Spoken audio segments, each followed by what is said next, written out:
But we have our 3 subcommittees, and before you all dismiss from this meeting and go into your individual meetings, we wanted to talk as a group about the subcommittee's works, because I think part of it is each committee is working hard and has their ideas, but we may be missing some without the feedback from the group as a whole.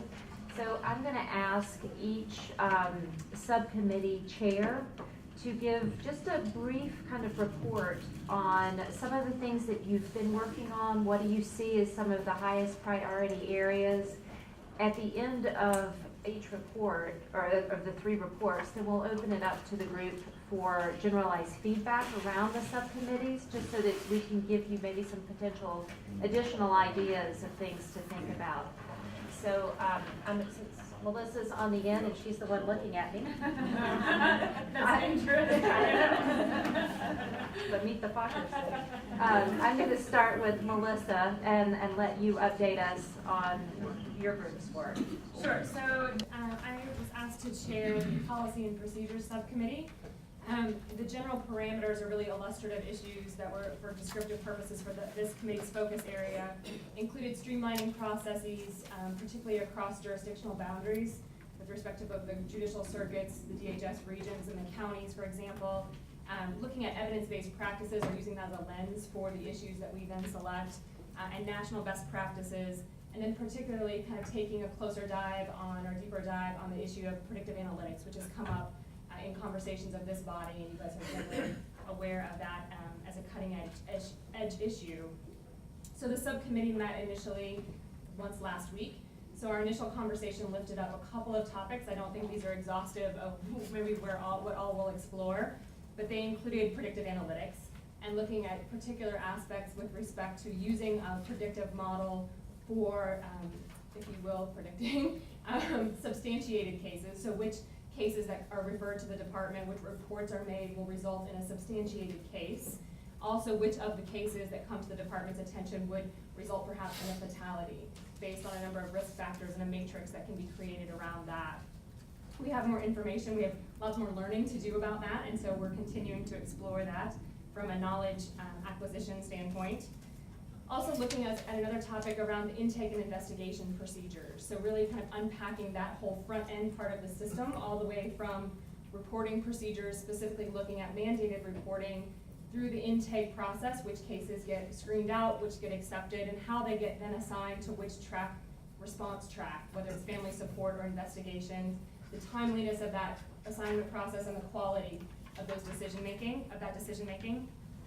And then also looking kind of at the placement array and placement stability issues. So within that, specifically thinking about evidence-based practices or models that can be highlighted, looking at therapeutic foster care and where that falls in our spectrum. Right now, that's a real gap in our service array. Foster parent recruitment, training, and support. So what are we doing by way of our training curricula? Is it the best in the country so we can have the best system in the world? Looking at the content and timelines around diligent search for relatives, because relatives make up such a huge resource component of our placement system. And then also looking at placement assessment and matching. How do we go about understanding the needs of each child and the resources and sort of benefits of each placement so that we can match and allow for children to remain stable in those placements, because that then leads to better permanency outcomes for those children. And then finally, we did have some discussion that really is probably to be brought to the attention of the Workforce or Personnel Subcommittee, looking at, as some of the themes of today, also looking at caseload standards, and realizing that was really something that probably fell outside of the domain of our subcommittee, but wanting to make sure and share that with the Personnel and Workforce Committee, knowing that our subcommittee is interested in those issues and certainly would lend support to any recommendation that would come from the larger body. And one particular aspect of that conversation was very much not necessarily about codifying these caseload standards that we believe to be ideal, but to sort of creating, in the way that the last conversation led to, kind of an institutional review, some kind of standard periodic review of caseload standards, so that that continually stays a priority and is routinely monitored and sort of publicly known in that kind of way. So I invite the group, any members, if I've missed anything, to please jump in. Well done. I did a justice to the work, then we're good. So would, it was mentioned that periodic public reports would be helpful to maybe post on the website or something. So would that fall under the purview of your group to identify what those reports maybe should be and what are some best practices I think that should nationally? be justified unless any other subcommittee waits to make a run at it. I think that's justifiable under us, sure. Okay. And then my other question is, we've often talked about appropriate triaging of caseloads. Are you looking at kind of national best practices around how you triage? So that very much that piece of that intake and investigation, that assignment to which track, and again, the timeliness and the decision making around that. So I think that that's what you're referring to. Yeah, so that one worker doesn't have 15 just super difficult cases and the other ones, got more fluff. Absolutely. Are there other questions for Melissa around her subcommittee's work or thoughts of something they should be looking at? Melissa, can I just clarify, I know there's been a lot of talk about the complexity of DFAC's policies, and Bobby's alluded to it. That's not something you see your particular subcommittee taking on in terms of the specific policies? Or, yes? I'm speaking a little bit ahead of the group here, but I can envision that any particular issue area that we take on, think about mandated reporter policy. Let's just take that as an example, that in our examination of that, if it seems like the policy itself, the directives to the field are overly complex, that we probably would make recommendations about how to simplify that.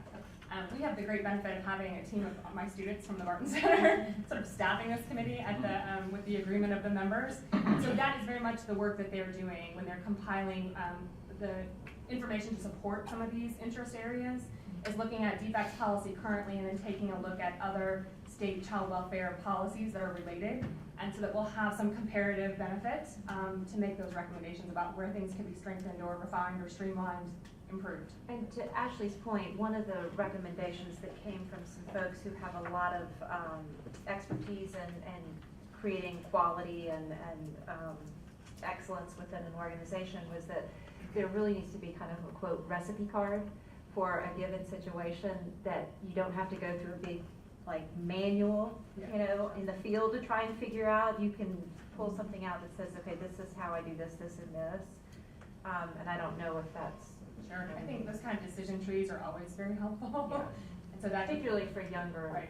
workers, and when do I need to go get help because this is beyond, my level of expertise. Yeah, the balance, I think that in part of our conversation, particularly around the predictive analytics, but this is another good example, is we want to make sure the field has the right decision-making tools to support their decision, but we don't want to supplant their critical professional judgment with those tools. We don't want to shortcut it. It's not a checklist process, as we've come to understand much better. And so I think there's a real balance in thinking about that.